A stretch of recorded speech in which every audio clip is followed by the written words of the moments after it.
కాబట్టి కొంచెం జాగ్రత్తగా ఉండడానికి ప్రయత్నం చేయండి. మంచిది.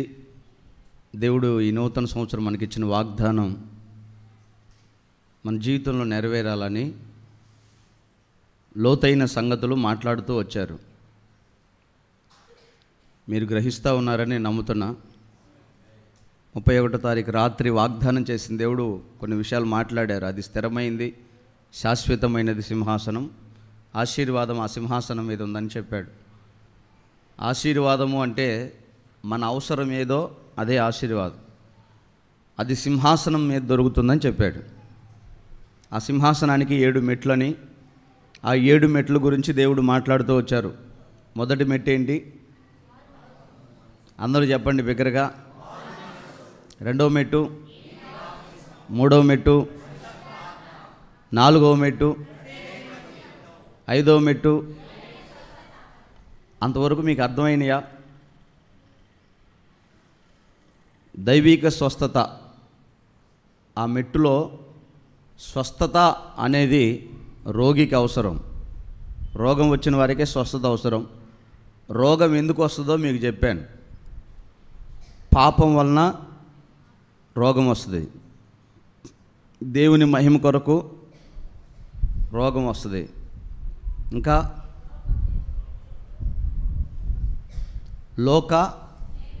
లోక స్నేహం వలన రోగం వస్తుంది. ఈ మూడిటి వలన మనిషికి రోగం వస్తుంది. 3 మనిషిలో ఉంటాయి, ఎవ్వరిలో ఇవి లేవు అనడానికి లేదు, వస్తాయి. అయితే వాటిని జయించడానికి మరలా 3 అనుభవాలు దేవుడు చెప్పాడు. ఎట్లా రోగాన్ని పోగొట్టుకోవచ్చు? ఎవరు చెప్పారు?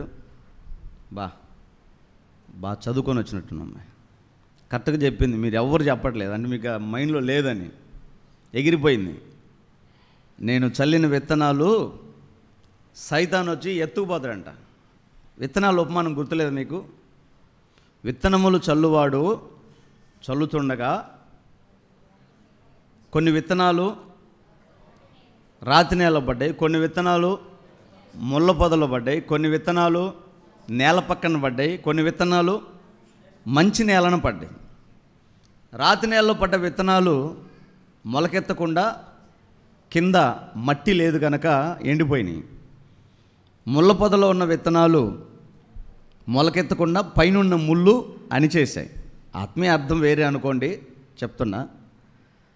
రోడ్డు పక్కన పడిన విత్తనాలు పక్షులు వచ్చి ఎత్తుకుపోయినాయి. మంచి నేలను పడిన విత్తనాలు ఫలించాయి. రోడ్డు పక్కన పడిన విత్తనాలు పక్షులు ఎవరయ్యా అంటే దేవుడే చెప్తాడు. ఐహిక విచారములు, లోక సంబంధమైన వ్యర్థమైన ప్రతి ఆలోచన, పనికి మాలిన ప్రతి ఆలోచన మన ఆశీర్వాదం అనే ఆ విత్తనాల్ని తీసుకుపోతాయంట. మరి ఇప్పుడు మీకు నిన్న చెప్పిన విషయాలు కూడా ప్రాముఖ్యమైన సంగతులు మీకు మైండ్లో లేవు అంటే ఈ లోక సంబంధమైన విచారములు వాటిని కొట్టేసాయి, తీసుకెళ్ళిపోయాయి. అందుకే మీకు గుర్తులేవు. ఒక మనిషికి కావాల్సిన స్వస్థత దొరికే అనుభవాన్నే మీరు మర్చిపోతే ఇక హాస్పిటల్లో బాగుపడాల్సిందే. ఎందుకంటే మనకు స్వస్థత కలిగేది ఫలాని విషయంలో అని నీకు అర్థమైనప్పుడు దాన్ని నువ్వు కాపాడుకోకపోతే ఇంకెందుకని? పొద్దుగూకులు పొలాల్లో తిరిగేవాడికి అవసరం వేరు మొక్క. ఏం వేరు అది?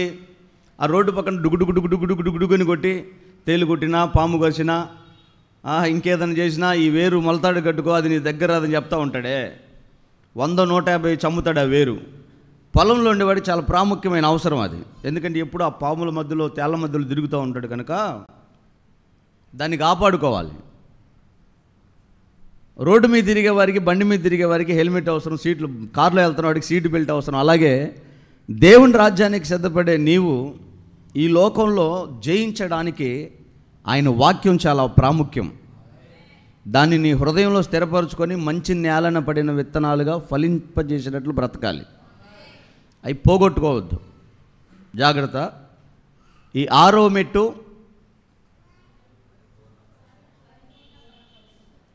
మొదటి మెట్టు మారు మనసు అయినప్పుడు, 2వ మెట్టు బాప్తిస్మం అయినప్పుడు, 3వ మెట్టు పరిశుద్ధాత్మ, 4, 5 దైవిక స్వస్థత అయినప్పుడు, 6వ మెట్టు పరిపూర్ణ పరిశుద్ధత. వాడు దాకు దీర్ఘం పెట్టాడు. పరిపూర్ణ పరిశుద్ధత అనేదే చాలా కాస్ట్లీ వర్డ్. ఆ పదాన్ని అందరూ ఉపయోగించరు. చాలా విలువైన మాట. అలాంటి పదానికి వెనకాల బూస్టర్ డోస్ ఉంది. ఏంటది? పరిపూర్ణ పరిశుద్ధత. ఈరోజు వాక్యం మీకు అర్థమవుతే, మీరు గుర్తుపడితే పరలోకం నిశ్చయముగా మీరు వస్తారు. భూమి మీద పుట్టిన ప్రతి మనిషికి ఈ మాటలు చాలా అవసరం. చాలా జాగ్రత్తగా వినండి. ఈరోజు నేను తీర్మానం చేసుకుని వచ్చా, ఖచ్చితంగా 45 నిమిషాలు నేను వాక్య పరిచయం ముగిస్తున్నా. ఎందుకంటే రోజు ఆలస్యం అవుతూ ఉంది, గంట దాటిపోతుందని. కొంచెం తగిన సమయానికి చెప్పాలని నేను ముగించాలని ఆశపడుతున్నా. జాగ్రత్తగా విందాం. పరిశుద్ధత అనే ఒక పదం ఈ ప్రపంచంలో ఉన్న ఏ పుస్తకానికి లేదు, కానీ మనం చేతిలో పట్టుకుని పరిశుద్ధ గ్రంథానికి మాత్రమే ఉంది. పైన అట్ట మీదే పరిశుద్ధతని మెన్షన్ చేశాడు అంటే దాని లోపల ఇంకెన్ని సంగతులు ఉంటాయి పరిశుద్ధతను గురించి. ఆ పరిశుద్ధతని దేవుడు ఎందుకు కోరుకున్నాడు? అసలు ఏంటి పరిశుద్ధత? ఆ పరిశుద్ధత ఏంటి అని ఆలోచన చేయాల్సిన మనకి పరిపూర్ణమైన పరిశుద్ధత అంట, సంపూర్ణమైన పరిశుద్ధత ఏంటి అని మనం దీంట్లో చూస్తే, దేవుని వాక్యంలో లేవియ కాండము 11వ అధ్యాయము 11వ వచనము, పేతురు రాసిన మొదటి పత్రిక 1వ అధ్యాయము 14వ వచనము, ఈ వచనాల్లో మీరు చూస్తే దేవుడు 2 చోట్ల ఒకే మాట చెప్తాడు. కొంచెం సౌండ్ పెట్టి మిడ్డు పెట్టి 11:44 చదువు. లేవియ కాండం 11:44, అలాగే పేతురు 1:14. నేను బేస్ పెట్టు. నేను పరిశుద్ధుడను గనుక మీరు పరిశుద్ధులై ఉండునట్లు బేస్ పెట్టు. చాలండి. పేతురు పత్రికలు ఏం రాశాడు? నేను పరిశుద్ధుడనై ఉన్నాను గనుక మీరును పరిశుద్ధులై ఉండు. అంటే దేవుడు ఏమై ఉన్నాడో మనల్ని అలా ఉండమంటున్నాడు. అమ్మా, మీ తలలు పైకెత్తండి. ఇక మీ పాపం ఈ రోజుతో కొట్టివేయబడాలి. ఈ రోజుతో మర్యాదగా మీ పాపాలన్నీ మానుకొని పరిశుద్ధతలోకి వచ్చారా, బతికి బట్ట కడతారు. లేకపోతే నేనే మీకు సమాధి కార్యక్రమం చేయాల్సి వస్తుంది. మరి మన ట్రీట్మెంట్ అలాగే ఉంటుంది, కొంచెం కాస్ట్లీ ట్రీట్మెంటు. జాగ్రత్తగా వింటే మంచిది. మీ కుటుంబాలు, మీ పిల్లలు, మీ భవిష్యత్తు బంగారంలాగా ఉంటుంది. లేదంటే ఇంకా మీ కర్మ. జాగ్రత్తగా వినండి. ఆయన అర్హత చెప్తున్నాడు. నేను పరిశుద్ధుణ్ణి. ఇప్పుడు నేను రంగు బట్టలు వేసుకొని తిరుగుతున్నాను అనుకో, మీరు కూడా రంగు బట్టలు వేసుకొని తిరగవచ్చు, తప్పేం లేదు. నేను రంగు బట్టలు వేసుకొని తెల్ల బట్టలు కట్టుకోండి అన్నానంటే మీరేమంటారు? ముందు నువ్వు కట్టుకోయా. నేను పాపంలో ఉన్నాను అనుకో, మిమ్మల్ని పరిశుద్ధత గురించి ప్రకటించాను అనుకో, ముందు నువ్వు మారు మనసు పొందాయని నన్ను అడగవచ్చు. దేవుడు అంటాడు, నేను పరిశుద్ధుడను కనుక మీరు పరిశుద్ధులై ఉండాలని నేను కోరుకుంటున్నాను. తప్పేమనుందా? ఒక తండ్రి తన పిల్లల విషయంలో ఆశపడతాడు. నేను నీతిగా నిజాయితీగా బ్రతికాను, గొప్ప పేరు తెచ్చుకున్నాను, నా కొడుకు నాకంటే గొప్ప పేరు, మంచి పేరు తెచ్చుకోవాలని అనుకుంటాడు. ఏ తండ్రికైనా ఉన్న ఆశ అదే ఉంటుంది. అలాగే మన తండ్రికి ఉన్న ఆశ ఏంటంటే ఆయన పరిశుద్ధుడు. నిత్యము కోటాను కోట్ల దూతలతో పరిశుద్ధుడు పరిశుద్ధుడు పరిశుద్ధుడు అని కొనియాడబడుతున్నవాడు. ఆయనను పూజించడానికి, ఆయనను ఆరాధించడానికి, దేవుని గణపరచడానికి ఆయనకున్న మొట్టమొదటి అర్హత ఏంటంటే పరిశుద్ధత. ఆ దేవుడు తన పిల్లలైన వారితో చెప్తున్నాడు, మీరు కూడా నా వలె పరిశుద్ధులుగా ఉందురుగాక. అసలు సమస్య అంతా ఈ పరిశుద్ధత దగ్గరే మొదలైంది. భూమి ఏమీ పుట్టక ముందు దేవుడు తన మనసులో నా పోలికలో, నా స్వరూపములో నేను ఒక మనిషిని తయారు చేసుకోవాలి అనుకున్నప్పుడు ఆదాముని అవ్వను తయారు చేసుకున్నాడు. ఆదాము కోసం సూర్యచంద్ర నక్షత్రాలను సృష్టించాడు. భూమిని, చెట్లని, జంతువుల్ని, సముద్రాల్ని, తోటల్ని, ఫలములిచ్చే చెట్లని అన్నిటినీ సృష్టించాడు. ఆదాముకు కావాల్సిన అన్ని ఏర్పాట్లు చేసి దేవుని పోలిక, దేవుని స్వరూపం అంటే దేవుడికి ఏ శక్తి ఉందో, ఏ సామర్థ్యం ఉందో ఆదాముకు కూడా అవన్నీ ఇచ్చాడు. ఇంత పెద్ద ఏనుగు కూడా ఆదాము మాట చెప్తే మర్యాదకు లోబడుతుంది. భయంకరమైన సింహం కూడా ఆదాము సైగ చేస్తే లోబడుతుంది. అంటే దేవుని సామర్థ్యం అంతా మనిషికి ఉంది. కానీ సాతానుగాడనే ఒకడు మనిషి దగ్గరకు వచ్చి ఉన్నదాన్ని లేనట్టుగా చూపించాడు. ఏమని చెప్పాడు తెలుసా? ఆల్రెడీ మనిషికి ఉంది పరిశుద్ధత, మనిషికి ఉంది దైవత్వం, మనిషికి ఉంది కనికరము, ప్రేమ, జాలి, దయ, ఆశీర్వాదం మనిషిలో ఉన్నాయి.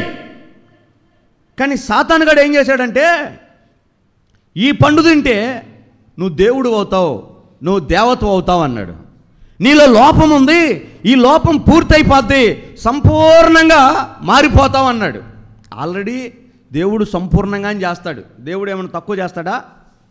మనం ఏదన్నా గోడ కట్టాము, మనం ఏమన్నా ఇల్లు కట్టాము, మనం ఏమన్నా పంట వేసాము, పొలం వేసాము, ఏదైనా పని చేసామనుకో లోపం కనపడుతుంది ఎవరికైనా. కొంతమంది చేస్తే లోపం ఉండదు, కొంతమంది చేస్తే ఎక్కడో చోట లోపం కనపడుతుంది. దేవుడు చేస్తే లోపం ఉంటుందా? మరి దేవుని సృష్టి కదా ఆదాము అవ్వలు, వారిలో లోపం లేదు, తక్కువ లేదు. కానీ ఈ సాతాను ఏం చేశాడంటే, మీలో తక్కువైంది ఒకటి ఉందన్నాడు. ఏం తక్కువైందిరా అంటే, మీకు దైవత్వం లేదు, మీరు మనుషులు, మీరు దేవతల్లాగా మారాలి అని ఉంటే ఇదిగో ఈ పండుదేనండి అన్నాడు. ఆల్రెడీ వాళ్ళు దేవతలే, దేవుళ్ళే, దేవుడితో సమానం, దేవుని వారసులు. కానీ ఎప్పుడైతే ఆ పండు తిన్నాడో ఆదాము అవ్వలు వారి దైవత్వాన్ని విడిచి మట్టి స్వభావంలోకి వచ్చేసారు.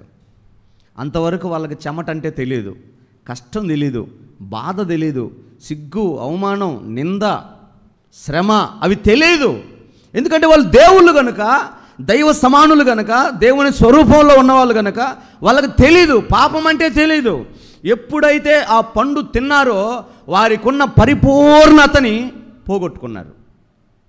ఇక వారిలో ఏమీ లేదు, దైవత్వమే లేదు, పూర్తిగా పాపంలోకి వెళ్ళిపోయారు. ఆ దైవత్వం అంతా కోల్పోయి మట్టి స్వభావంలోకి వచ్చేసారు. వారిలో మట్టి ఏలుబడి చేస్తుంది, అందుకే రుద్దితే మట్టి వచ్చేస్తుంది, చెమట వస్తుంది, గిల్లితే బాధ వస్తుంది. అప్పటిదాకా మహిమ శరీరాలకి ఇవన్నీ తెలియదు. పూర్తిగా మట్టిలోకి వచ్చేసారు, మహిమను పోగొట్టుకొని మట్టిలోకి వచ్చేసారు. ఆ మట్టిలోకి వెళ్ళిపోయిన మనిషిని మరలా దైవత్వంలోకి తీసుకురావాలని దేవుడు సప్త విధాలుగా ప్రయత్నం చేశాడు.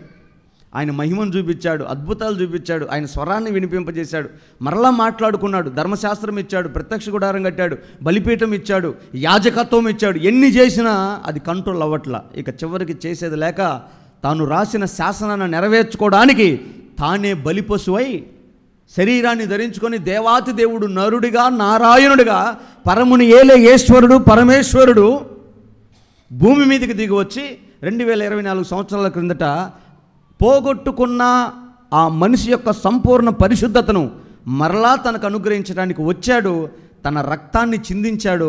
ఆ రక్తముతో ఏ మహిమకు మట్టెంటుకుందో, ఏ పరిశుద్ధతకు బురదంటుకుందో, ఏ దైవత్వానికి మానవత్వం అడ్డుపడుతుందో ఆ రక్తాన్ని కడగమని, ఆ రక్తముతో కడుక్కోమని తన పరిశుద్ధ రక్తాన్ని ఇచ్చి మరలా మన కొరకు సిద్ధపరచడానికి పరలోకం వెళ్ళిన దేవుడు ఆయన. హల్లెలూయా, హల్లెలూయా. అందుకే మనం పాట పాడుకుంటాం, శిథిలమయ్యుండగా నన్ను నీదు రక్తముతో నీ పోలికగా నన్ను నా యేసయ్యా. శిథిలమవటం అంటే పాడవటం, పాతబడిపోవటం. ఆయన రక్తముతో ఆయన పోలికలోకి మార్చుకునే అవకాశం దొరికిందంట. అందుకే మనం అందరం బాప్తిస్మం పొందాం. అయితే బాప్తిస్మం పొందగానే ఆయన పోలిక రాదు, కానీ భక్తి సాధన చేయటం వల్ల ఆయన పోలికలోకి మారుతాం. ఆ దైవత్వంలోకి రావాలంటే ఆవగింజతో ప్రారంభమైన నీ విశ్వాసం అది మహావృక్షమై మార్పు చెందాలి. అప్పుడు మనం దైవత్వంలోకి వెళ్తాం. కావాలంటే చూడండి, బాప్తిసం పొందిన వెంటనే మనకు దైవత్వం రాదు. దేవుని వాక్యము ద్వారా నడుస్తూ వాక్యములో స్థిరపడి ఆ వాక్యపు అనుభవాలు లోతుగా మారి మారి మారి అప్పుడు మనం దైవత్వంలోకి వెళ్తాం. ఇంకా చెప్పాలంటే ఒక మంచి ఇనప రాడ్డు ఇంత ఉందనుకోండి, అది రాడ్డులాగే ఉంటుంది, కానీ దాన్ని కొలిమిలో పెట్టి కాల్చి ఆ సుత్తితో కొట్టి కొట్టి కొట్టి పదునైన ఆయుధంగా మార్చుకోవచ్చు. అలాగే మనం భక్తి అనే దేవుని వాక్యం ద్వారా పరిపూర్ణమైన దైవత్వంలోకి మారవచ్చు. భక్తులు ఎదిగిన వారు చూడండి, ఎంత సాత్వికంగా ఉంటారో, ఎంత దీనంగా ఉంటారో, ఎంత సౌమ్యంగా ఉంటారో, మృదువుగా మాట్లాడతారో. ఆ ఇరుగు పొరుగు వాళ్ళకి, పరిసర ప్రాంత ప్రజలకి ఆమె దగ్గరికి వెళ్ళి ప్రార్థన చేయించుకుందాం, లేకపోతే ఆయన దగ్గరికి వెళ్ళి ప్రార్థన చేయించుకుందాం, ప్రయాణం అవుతున్నా, పెళ్లి పెట్టుకున్నా, ఇంట్లో కూటమైనా ఆయన ఆహ్వానించుకుందాం. ఎందుకని? ఆ దైవత్వపు లక్షణాలు, అనుభవాలు ఏ మనిషిలో కనబడతాయో అవి అర్థమవుతాయి ప్రజలకి. మనం మెల్ల బోర్డు వేసుకొని తిరగాల్సిన పని లేదు, నేను పూర్తిగా మారాను అని చెప్పుకోవాల్సిన పని లేదు. మన క్రియలే సాక్ష్యం ఇస్తాయంట. యేసయ్య అంటారు, నేను దేవుణ్ణని నేను చెప్పుకోవాల్సిన పని లేదు, నన్ను పంపిన వాని క్రియలు నాలో కనబడుతున్నాయి, అవే నీకు సాక్ష్యం ఇస్తాయి. పాపములు క్షమించడానికి ఎవరికి అధికారం లేదు, నేను క్షమిస్తున్నా. చచ్చినోని లేపడానికి ఎవరికి సాధ్యం కాదు, నేను లేపుతున్నా. పుట్టుకతో వచ్చిన లోపాన్ని సరిచేసే ఆ సామర్థ్యం భూమి మీద ఎవరికి లేదు, కానీ నేను చేస్తున్నా. అవి క్రియలు, నేను దేవుణ్ణి అని చెప్పుకోవడానికి. ఆ దైవత్వం మీలో రావాలి. అందుకే పరిశుద్ధత సంపూర్ణ పరిశుద్ధతగా మారాలి. ఆమేన్. అది ఎంతగా మారాలయ్యా?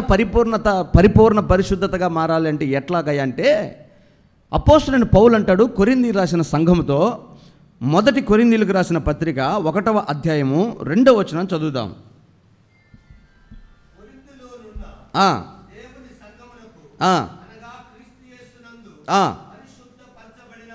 పరిశుద్ధ పరచబడిన వారై పరిశుద్ధులుగా ఉండుటకే పిలువబడిన వారికి రాస్తున్న లేఖ 13వ అధ్యాయము 10వ వచనం చదువు. ఇప్పుడు కొరింథీలోనున్న క్రీస్తు యేసు సంఘానికి పరిశుద్ధులుగా ఉండడానికి పిలువబడిన వారికి రాస్తున్న లేఖ ఏంటంటే, పూర్ణమైనది వచ్చినప్పుడు,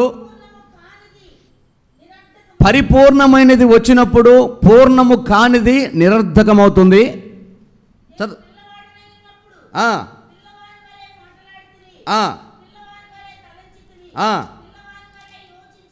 పిల్లోళ్ళలాగే యోచించాను, ఆలోచన చేశాను.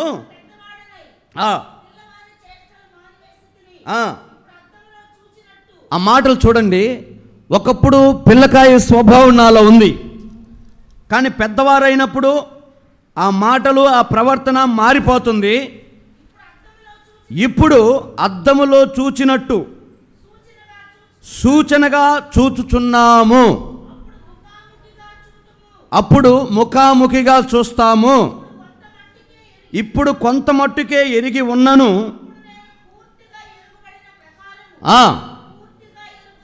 ఆమేన్. ఒకసారి మీ తలలు పైకెత్తండి.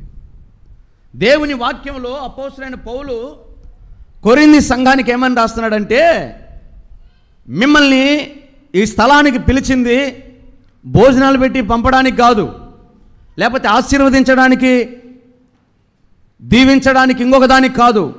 మీరు లోకంలో జన్మ కర్మ పాపములో పుట్టి పెరిగున్నారు కనుక పరిశుద్ధులుగా ఉండడానికి ఇక్కడికి పిలిచాను అన్నాడు. గట్టిగా లేలు చెప్పండి. మనం ఎందుకు పిలువబడ్డామంట? 1 ఎకరా పొలం రాసేయడానికా, ఒక ఉద్యోగం ఇవ్వడానికా, ఒక వ్యాపారం ఇవ్వడానికా, ఒక ఆశీర్వాదం ఇవ్వడానికా, ఓ బిడ్డనో, ఓ పిల్లనో, ఓ పిల్లోనో సంతానం ఇవ్వడానికా, లేకపోతే 4 రాళ్ళు వెనకేసుకోవడానికా? ఆలోచన చేయండి. బంగారు షాపే నాదైనప్పుడు ఉంగరం కోసం కొట్టుకోవటంలో ఎంత అమాయకత్వం ఉంటుందో. అమ్మ మీకు అర్థమవుతుందా? బంగారు కొట్టే ఖజానా జ్యువెలర్సే నాదైతే ఒక ఉంగరం కోసం నేను కొట్లాడితే ఎట్లుంటుంది? ఆ దేవాతి దేవుడు ఈ లోక మహిమలన్నిటి మీద మనల్ని అధికారులుగా నియమించే రోజు రాబోతుంది. అది సమీపమై ఉంది. ఆ అధికారిగా నువ్వు నియమించబడాలి అంటే ఇప్పుడు నిన్ను పిలిచిన ఆ పిలుపును గుర్తుపట్టాలి. ఏంటయ్యా నిన్ను పిలిచిన పిలుపు? పరిశుద్ధులుగా ఉండడానికి పిలిచాడు. దేవునికి మహిమ కలుగును గాక.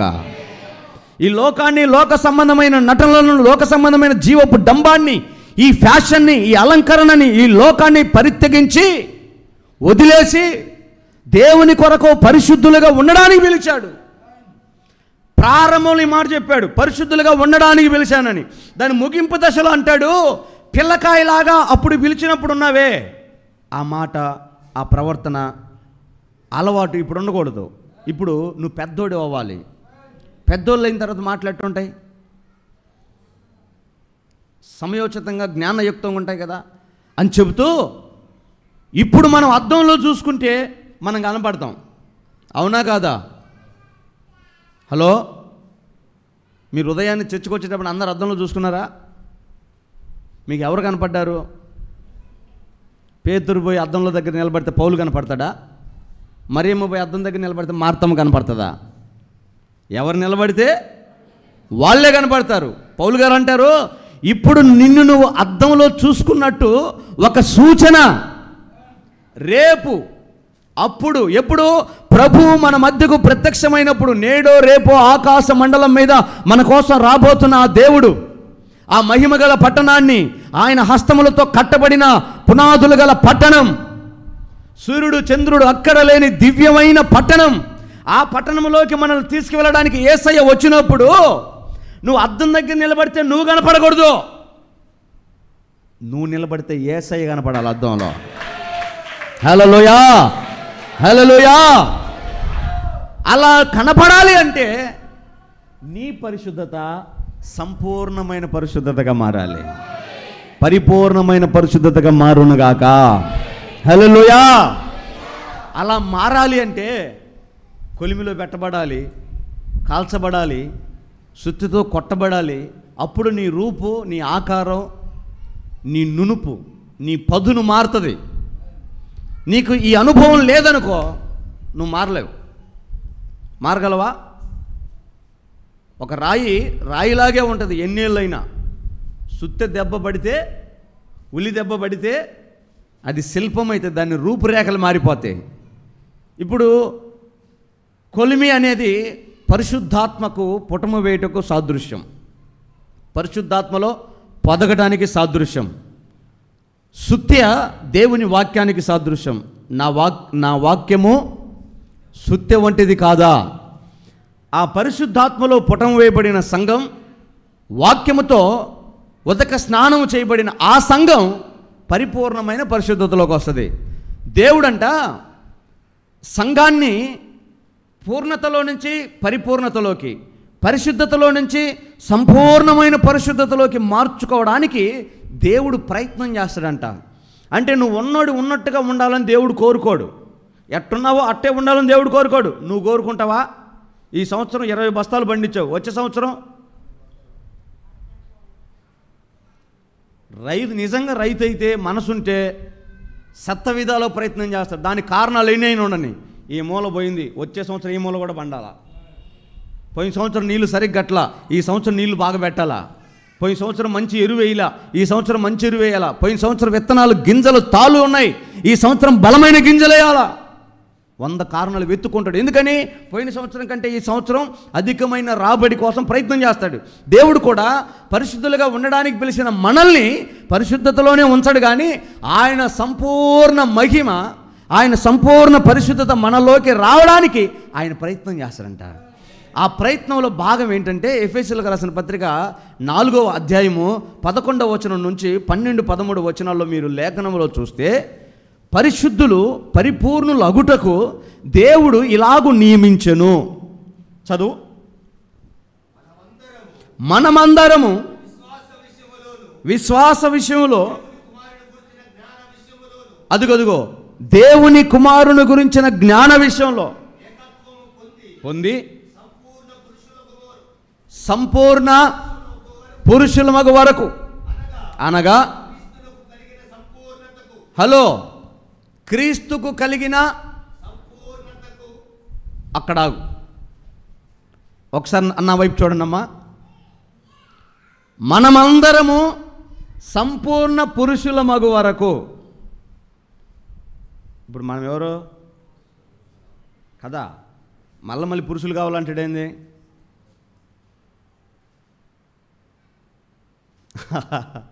అప్పుడప్పుడు మనవాడు రేయ్ నువ్వు మొగడు అయితే అంటామే, అంటే కాదా?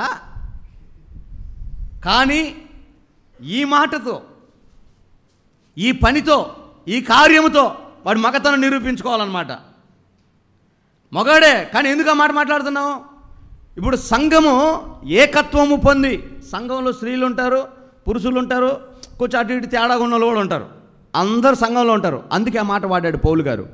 మనమందరము సంపూర్ణ పురుషులం అవ్వాలి అంటే స్త్రీలో ఉన్న బలహీనమైన ఘట్టము అనబడిన ఆ మాట కూడా ఆ బలహీనతలోంచి దాటి పురుషుల వంటి బలవంతులుగా స్త్రీలు మారాలి. గట్టిగా హల్లెలూయా చెప్పండి. అంటే ఒక్కొక్కళ్ళని చూస్తే ఏంద్ర ఈమె మగరాయిలాగా ఉందే అంటారు. అంటే ఆ మధ్య యేసన్న గారు ఒక అమ్మాయి ప్రార్థన చేయడానికి వెళ్ళాడంట. చూస్తే అమ్మాయి కుర్చీలో కూర్చొని కాలు మీద కాలు వేసి ఊపుతా, మెల్లో టవల్ వేసుకొని తువాలు వేసుకొని కాలు మీద కాలు వేసుకొని ఊపుతా 2 చేతులు అటు పెట్టుందంట. స్త్రీలు అట్ట కూర్చుంటారా? మరి అట్ట కూర్చున్న వాళ్ళు ఏమనాలి? మీరు చెప్పింది కరెక్టే. అట్లాంటి ఫోజులు పెట్టేవారని ఫోటోలు దిగారేమో, జాగ్రత్త. మగరాయిల్లాగా ఈయన పోయి ప్రార్థన చేద్దామని పోతే కూర్చుని ఊపుతుందంట. ఏయ్ సైతాన్ ఎవరే నువ్వు అంటే పలానోడి పేరు చెప్పిందంట. ఏందిరా ఈ అమ్మాయికి పట్టిన దయ్యం అంటే మొగడు పట్టినట్ట, ఆడామకి మగ దయ్యం పట్టింది. అందుకని పెన్సిల్ తీసుకొని మీసాలు పెట్టుకోవటం ఆ దయ్యం, మంగళకొట్టుకు వెళ్ళి క్రాప్ చేయించుకోవటం ఆ దయ్యం, తలకు జుడ్డ కట్టి ట్రాక్టర్ తోలటం ఆ దయ్యం శాస్త్రాలు చూడండి. ఈ అమ్మాయికి ఇంట్లో కల్లాపు చల్లుకొని కసు గుడుచుకొని అంట్లు దోముకొని బట్టలు ఉతుక్కోవాలి, కానీ పట్టింది ఎవరు? మగదయ్యం కదా. అందుకని ట్రాక్టర్ ఎక్కి పొలం దున్నుతుందంట, పట్టింది దయ్యం అట్లాంటిది. ఇప్పుడు దేవుడు అంటాడు స్త్రీలను బలహీనమైన ఘటమని లోకం అనుకుంటుంది కదా. ఆడోళ్ళ మీద పోతమేంద్రా అంటే ఆడోళ్ళు అంటే వాళ్ళ బలం తక్కువనే కదా, బలహీనులనే కదా, బలహీనురాలనే కదా. అలాంటి బలహీనురాలైన స్త్రీలు బలవంతులైన పురుషుల పోలికలోకి మారాలంట. అంటే శరీర అవయవాల గురించి కాదు దేవుడు మాట్లాడేది, మీ మనోధైర్యం, మీ మానసిక ఆలోచనలు పురుషుల వలె మారాలేస్తున్నాము. అందుకే మనమందరము సంపూర్ణమైన పురుషుని వలె అని అక్కడ చెప్తాడు. అనగా క్రీస్తుకు కలిగిన సంపూర్ణతకి సమానమైన సంపూర్ణము గలవారమై, సంపూర్ణత గలవారమై ఉండునట్లు ఆయన ఇలాగు నియమించను. ఎలాగా? పరిశుద్ధులు సంపూర్ణులగునట్లు. అమ్మ మీరందరు తలలు పైకెత్తండి, అన్న ఒక్కడు చదువుతాడు. అంటే ఊరికి ఏదో ఒక సిద్ధాంతం పెట్టుకొని ఒక గుడి కట్టుకొని నలుగురం కలిసి ఆరాధన చేసుకొని భోజనాలు పెట్టుకొని పండగ చేసుకొని మా చర్చలు ఇవాళ బ్రహ్మాండంగా పెట్టారని చెప్పుకోవడానికి భక్తి కాదు. కానీ దేవుని వాక్యంలో రాయబడిన ఈ మాట మన జీవితంలో నెరవేరడానికి భక్తి. ఏంట భక్తి అంటే క్రీస్తుకు కలిగిన సంపూర్ణమైన సంపూర్ణత. యేసయ్యకు సంపూర్ణమైన అనుభవం ఉంది. ఆయన శరీరము అంటే సంఘానికి ఆ సంపూర్ణమైన సంపూర్ణత రావాలి. అయ్యా నువ్వు దేవుడు అయ్యా, నీ అంత కాదయ్యా, నీ అంత రాలేనయ్యా అంటే కుదరదు, ఒప్పుకోడు ఆయన. నా వల్ల కాదు అంటే నువ్వు చేతగానోడివి, నీకు పరలోక రాజ్యంలో అడుగుపెట్టే దమ్ము అంత సీన్ లేదు. ఇంకంతా బరుగుడ్లు కాసుకొని బ్యాచ్ అంటే బరుగుడ్లు కాసే వాళ్ళు తక్కువ నేను అంచట్లా, ఎవరు నేను చేతగాని వాళ్ళని అదే కదా మనం అంటాం. అందుకని మీకు అర్థమవుతాని చెప్తున్నా. నువ్వు దేవుని రాజ్యానికి రావాలి, 1000 ఏళ్ళు బ్రతకాలి, యుగాలు దేవుని రాజ్యంలో ఉండాలనుకుంటే, హలో నాకు చావు రాకూడదు, నేను బతకాలి అని 24 గంటల హాస్పిటల్ చుట్టూ తిరిగి మందులు తింటా ప్రాణము పోగొట్టుకోకుండా నిలబెట్టుకోవాలని ఎవరైతే ప్రయత్నం చేస్తున్నారో అలాంటి వారికి దేవుడు చెప్తున్నాడు, యేసయ్యకు చావు లేదు, ఏ మరణపు ముళ్ళు మరణపు బంధకాలు ఆయన బంధించలేదు. అది ఆయనకున్న సంపూర్ణత. హల్లెలూయా. దేవుడు అంటాడు అది నీకు రావాలి యేసునామములో. అంటే ఇంక నిన్ను చావు చంపగలుగుతుందా? మరణం బంధించగలుగుతుందా? ఇంకెందుకు మన భయం? నువ్వు నీ ఇష్టం అనుకో, ఎన్నేళ్ళు బతకాలనుకుంటావో. అన్నిళ్ళు బ్రతికించగలిగిన సామర్థ్యం నా యేసయ్య రాజ్యానికి ఉంది. మరణము లేని రాజ్యం అదే. కన్నీళ్ళు కడగండ్లు లేని దేశం ఆ రాజ్యం. అక్కడికి నేను తీసుకెళ్ళాలనుకున్నప్పుడు నేను చచ్చిపోతా అంటే సచ్చేవాడు ఆడేందుకు నాయన? ఆడ సావు లేదు, అక్కడ చావు లేదు. 1000 ఏళ్ళు పసిపిల్లలు బతుకుతారంట. పసిపిల్లల వయసు ఎంత? 1000 ఏళ్ళు. ఇక నడికారు వయసు 1,00,000 ఏళ్ళు. వృద్ధుల వయసు యుగాలు. అది అలాంటి స్థలానికి నేను తీసుకెళ్ళాలంటే ఆయన కలిగిన సంపూర్ణత నీకు రావాలి. అలా రావాలని యేసయ్య సంఘ క్షేమాభివృద్ధి కొరకు పరిచర్య ధర్మము నియమించాడంట. నేను చెప్తున్న మాట కదా, అక్కడున్న మాట అది. పరిచర్య ధర్మం ఇలాగ నియమించను. ఆయన కొందరిని అపోస్తులుగాను, కొందరిని ప్రవక్తలుగాను, కొందరిని సువార్తికులుగాను, కొందరిని కాపరులుగాను, ఉపదేశకులుగాను నియమించను. గట్టిగా చప్పలు కొట్టండి. కొడు గట్టి కొడు కొడు గట్టిగా. రక్తమజ్జయం. ఆమేన్. 5 పేర్లు చెప్పాడు. కొందరు అపోస్తులంట, కొందరు ప్రవక్తలంట, కొందరు సువార్తికులంట, కొందరు కాపర్లంట, కొందరు ఉపదేశకులు. ఇగో వీళ్ళెంతమంది? 5. కొందరు అపోస్తులు ప్రాముఖ్యమైన వారు, అందుకే మొట్టమొదటి చెప్పారు. ఎవరు? అపోస్తులు. కొందరు ప్రవక్తలు, కొందరు కాపరులు, కొందరు సువార్తికులు, కొందరు కాపరులు, కొందరు ఉపదేశకులు. ఈ 5 ఉన్నారు. అంటే అపోస్తులు అంటే అర్థం ఏంటంటే ఈ 4 మూలం. ఈ వేలు లేకుండా ఈ 4 వేలతో ఏమైనా పట్టుకోగలమా? ఏమైనా చేయగలమా? ఈ 4 పరిచర్యలకు మూలమైన పరిచర్య అపోస్తులత్వం. సమర్పణ, త్యాగం, వైరాగ్యం, సువార్త సమస్తం ఇందులో ఉంటాయి అపోస్తులత్వంలో. ఇదేంటంటే ప్రవక్త అంటే ఎవరు? యోహాను ఒక ప్రవక్త. హేరోదు దగ్గరికి వెళ్తాడు. ఏయ్ నువ్వేంద్ర నన్ను పిలుస్తున్నావు? నువ్వెంత, నీ బతుకెంత? నేను రాజుని. నోర్మై చెల్లెలు భార్య తెచ్చి ఇంట్లో పెట్టుకున్న పనికి మాలనోడా. చెల్లెలు భార్య తెచ్చి ఇంట్లో పెట్టుకొని నువ్వు పెద్ద మాట్లాడుతున్నావు. అందుకే యోహాను తల నరికిచ్చాడు. ప్రవక్త నీ తప్పును తప్పుగా ఏలుబెట్టి చూపిస్తుంది. ప్రవక్త పరిచర్య. కాపరి పరిచర్య, సువార్తికుని పరిచర్య అంటే యేసయ్య లోకరక్షకుడని సర్వలోకాలు తిరుగుతుంది. ఇది అందరికంటే ఎత్తు ఉంటుంది చూడండి మధ్యలోది. యేసయ్య లోకరక్షకుడని అన్ని చోట్ల తిరుగుతుంది. వీడికి కొంచెం క్రెడిట్ ఎక్కువ. వాల్ పోస్టర్లోకి వెళ్తుంటాడు, స్టేజీల మీదకి వెళ్తుంటాడు, సన్మానాలు చేస్తుంటారు సువార్త చెప్పే వాళ్ళకి. అర్థమైందా? వీరికి ఎవరు చేపిస్తారు? ఏళ్ళు చూపించను అనుకో, ఏళ్ళు ఇరిచేస్తా. ఏంద్ర ఏళ్ళు చూపిస్తున్నావు? ప్రవక్తలు అంటే అందరికి కోపమే. ఇప్పుడు నేను చదువుతున్నాను కొన్ని మాటలు, కొంతమందికి కడుపులో రగులుతుంటే దొరికితే కొడవలతో కొడదామని చూస్తారు నన్ను. ఎందుకంటే పాపం వద్దంటే వాళ్ళకి నచ్చదు. ఎందుకంటే ఆ లోపల దయ్యం మాట్లాడదు కదా. ఇది సువార్త పరిచర్య అన్ని ఊర్లు తిరిగి చేస్తుంది. ఇది కాపరి అంటే అర్థం ఏంటంటే, ఇప్పుడు గొర్రెలు కాసుకునే కాపరి ఉన్నాడా? ఏదైనా ఒక గొర్రె ప్రసవించిందనుకో, అది పుట్టగానే నడిచిద్దా ఆ గొర్రె పిల్ల? దాన్ని నడిపించేది ఎవరు? దాన్ని తీసుకెళ్ళేది ఎవరు? గమ్యానికి ఏం చేస్తాడు? కాపరి వేసుకుంటాడు. చేతిలో అయినా వేసుకుంటాడు, మెల్లో అయినా వేసుకుంటాడు. లేదు ఏదైనా ప్రమాదం జరిగి ముళ్ళు గుచ్చుకొని ఇబ్బంది ఉందనుకో గొర్రెకి, అవసరమైతే ఆ గొర్రెను కూడా ఎత్తుకుంటాడు కాపరి. అంటే సంఘాన్ని మోసేవాడు కాపరి. ఉపదేశకుడు అంటే అర్థం ఏంటంటే, ఇప్పుడు మనకు చెవులో దురద పెట్టిందనుకో, ఏ వేలు వెళ్తుందో లోపలికి చెవులోకి? ఎవరన్నా ఈ వేలతో పెట్టుకుంటారా? ఈ వేలేగా. అంటే వ్యర్థమైన వాక్యాలు, నీ మనసును త్రిప్పే, నీ ఆలోచన, నీ భక్తిని చెడగొట్టే ఉపదేశాలు కొన్ని ఉంటాయి.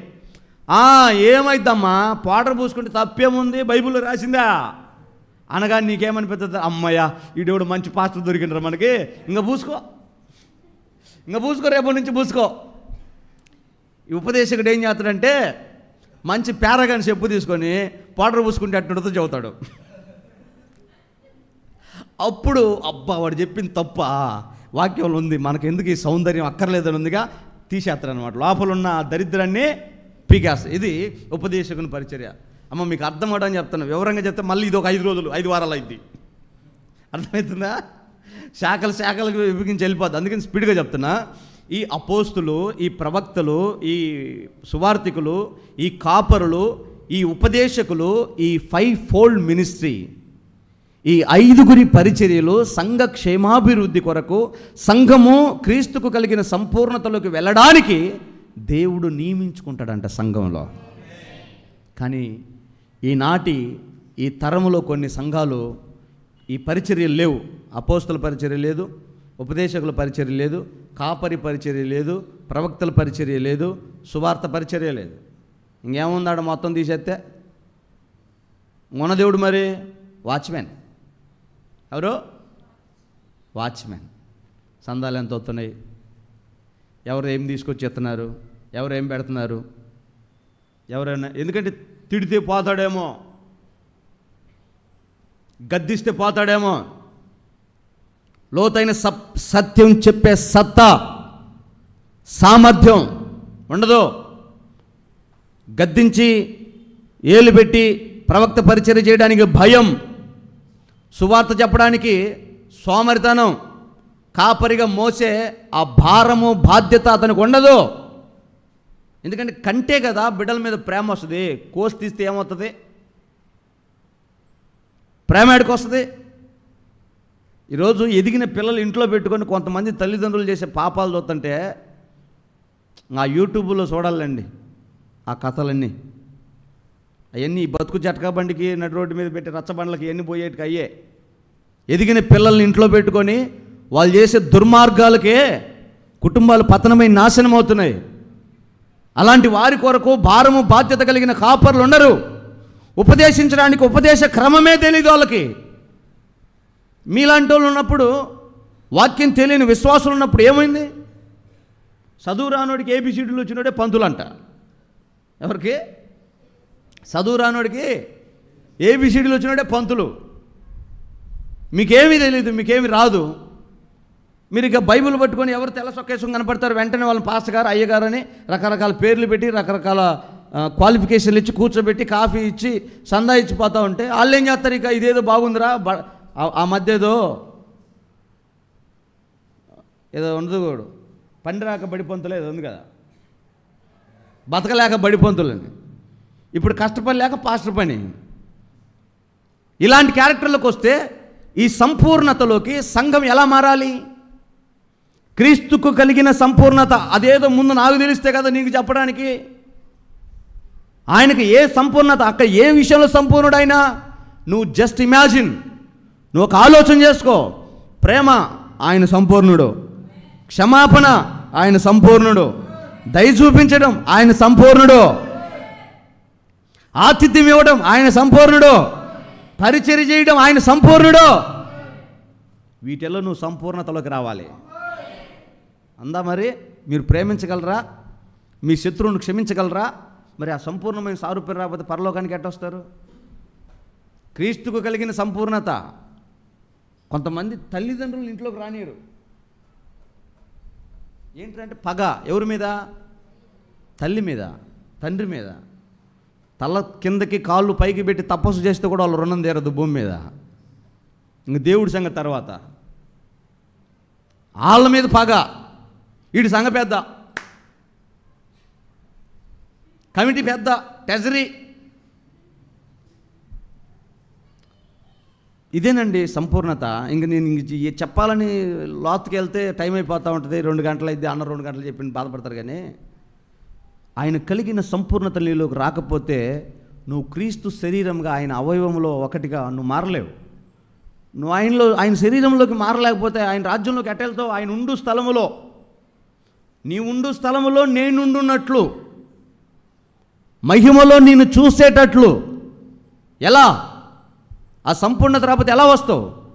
అందుకే ఏ విషయంలో కూడా క్రీస్తు కలిగిన స్వారూప్యం మనలోకి రావడానికి మనం ప్రయత్నం చేయాలి తప్ప మనం ఓడిపోయి మనకు చేత కాదని సర్దుకోకూడదు. ఆ భక్తి సాధన, అందుకే సాధన చేయాలంట. ఆమేన్. ఒకే రోజు నేను పరిగెత్తమని చెప్పట్లా దేవుడు. ఒకే రోజు నీకు ఉన్నదని తీసుకొచ్చి నా కోసం త్యాగమై పో పరిగెత్తని చెప్పట్లా. సాధన చెయ్యి. వారం వాక్యం విను, రోజు ప్రార్థన చెయ్యి. ఆయన పోలికలోకి రా, వాక్యం చదువు, ఆ వాక్యం నిన్ను ఆయన పోలికలోకి మారుస్తుంది అంతే. హల్లెలూయా, గట్టి చెప్పండి హల్లెలూయా. ఆ మధ్య వార్తల్లో ఒక న్యూస్ వచ్చింది. తన ఇద్దరు పిల్లల్ని, యవ్వనస్తురాలు, ఇద్దరు ఆడపిల్లలు, ఇద్దరు సాఫ్ట్వేర్లు, బాగా చదువుకున్న పిల్లలు, ఎంసీఏ ఎంబీఏ చదివి సాఫ్ట్వేర్ ఉద్యోగం చేస్తుంటే వాళ్ళిద్దరిని ఇంటికి పిలిచి ఈ అమ్మాయి ఈ తల్లి పీక కోసి రక్తమంతా గిన్నెలో పెట్టి పూజ చేస్తుందండి. సరే, ఈ కోసేసిన ఏమైనా మూడు రాలా, చదువు సంధి లేని మూర్ఖురాలంటే ఈమె పిహెచ్డి ప్రొఫెసర్. మీరు కూడా చాలామంది చూసే ఉంటారు. సెన్సేషనల్ న్యూస్ మన రాష్ట్రంలోనే మదనపల్లిలో జరిగింది.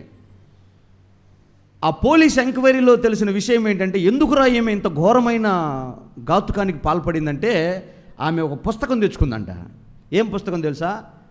ఈ నరబలి చేసి దైవశక్తిని ఎలా సంపాదించాలని ఒక పుస్తకం అంట. దాన్ని రాసినోని దాన్ని పట్టుకొని దాంట్లో రాసిందంట, తన కడుపును పుట్టిన పిల్లల్ని వధించి వారి రక్తార్పణం చేస్తేనంట దైవత్వం వస్తుందని చదివిందంట. ఆ చదివి పూర్తిగా సైతాన్లాగా మారిపోయి తన కన్న పిల్లల్ని కోసి ఆ మాంసంతో పూజ చేసే స్థాయికి వెళ్ళిపోయింది ఆమె. అంటే ఆమె జ్ఞానం అంతా ఏమైపోయింది? ఆ పుస్తకం ద్వారా మారిపోయింది, డైవర్ట్ అయిపోయింది. ఇలాంటిది ఇంకొక సంఘటన కూడా జరిగింది. ఇంట్లో అన్నం తినట్లేదు, నీళ్ళు తాగట్లేదు, పిచ్చోలో తిరుగుతున్నాడు ఒకడు, యవ్వనస్తుడు, బాగా చదువుకున్నాడు. ఆడు కూడా ఐఏఎస్కి ప్రిపేర్ అవుతున్నాడు అంటాడు. అలాంటి వాళ్ళు అడ్మినిస్ట్రేషన్ చేయాల్సింది మనల్ని.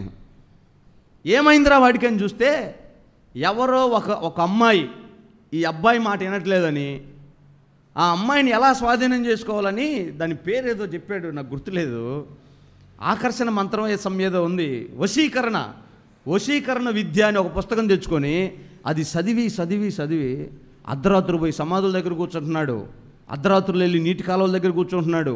వీడికి దయ్యం ఏమైనా పట్టిందిరా, ఏం చేసింది, ఎక్కడంతరాలు కట్టించినా బాగా అట్లా పోలీస్ స్టేషన్లో పెట్టి 4 దంతే అప్పుడు చెప్పుకుంటూ వచ్చాడు విషయం అంతా. మారిపోతున్నారు, లోక సంబంధమైన ఆకర్షణలోకి మారిపోతున్నారు. కానీ మనమేంటో ఎంత బైబిల్ చదివినా మారట్లా, ఎంత వాక్యం చెప్పినా మారట్లా, ఎంత ఉపదేశం, ఎంత గద్దింపు, ఎన్ని ప్రవచనాలు, ఎన్ని వాగ్దానాలు. చాలా గొప్ప కృప అండి. మనల్ని మార్చాలంటే ఎవడి వాళ్ళు కదా భూమి మీద. వాళ్ళు ఈజీగా అంత బుక్ చదివి మారిపోతున్నారు. కానీ మనల్ని ఎన్ని సభలకైనా వెళ్ళు, గొడారాల పండగ పో, ఉపవాస కోటాలకు పో, ఇంకో పండగకి పో, ఏ పండగకైనా పోయి చూస్తాం. ఎట్ట చెప్పారు? చెప్పాడులే, వీడికి అనుకూలమైన అబ్బా చెప్పాడు రా, అబ్బా ఎట్ట చెప్పాడు. ఎంతమంది అనుకున్నా? 5,000 మంది బాప్తిసం. పేతురు చెబితే 3,000 మంది. ఎంతమంది? 5,000 మంది. నువ్వు పొందిన మారు మనసు ఏమైనా ఉందా? అబ్బే, జనాలు ఎంతమంది వచ్చారు? లక్షల మంది. నువ్వేమైనా మారు మనసు పొందావా? అబ్బే, ఏం ఉపయోగం? అందుకే బైబిల్ చదవండి, వాక్యం చదవండి, వాక్యం వినండి. ఆ వాక్యం వినటం వలన విశ్వాసం కలుగుతుంది. ఆ విశ్వాసం నీ పోలికలో నుంచి దేవుని పోలికలోకి మారుస్తుందంట. హల్లెలూయా, హల్లెలూయా. అది ఎందుకని? యేసుక్రీస్తు సంపూర్ణతలోకి మనం మారాలి, యేసుక్రీస్తు వలె మారాలి అంటే, ఈ భూమి మీద ఒక మనిషి దేవుడిలాగా, దేవతలాగా, దైవత్వంలోకి మారాలంటే వేరే మార్గమే లేదు. కొంతమంది ఆ దైవశక్తిని పొందుకోవడానికి, మన భాషలో చెప్పాలంటే పుణ్యము సంపాదించుకోవడానికి 100 ప్రయత్నాలు చేస్తారు. భూమి పంచుతారు, వస్త్రాలు పంచుతారు, అన్నం పెడతారు, అన్నదానం, గోదానం, భూదానం, వస్త్రదానం, నేత్రదానం, రక్తదానం 100 చేస్తారు. కానీ సంపూర్ణత యేసయ్యలోనే ఉంది. గట్టి కొడొచ్చు. ఆమేన్. యేసు దేవుడైనప్పుడు, యేసయ్యల సంపూర్ణత ఉన్నప్పుడు యేసయ్య మాట కూడా సంపూర్ణమే. మధ్యలో వేరే లేవు. శనివారం ఆరాధనలు, శుక్రవారం బల్లారాధనలు, రాత్రి బల్లారాధనలు, ఇవన్నీ పక్కన పెట్టండి.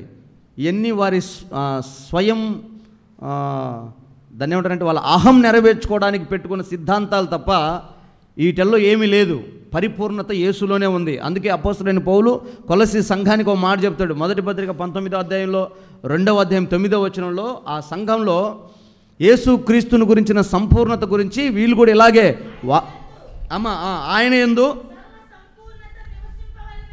ఆయన యందు సర్వ సంపూర్ణత నివసించాలని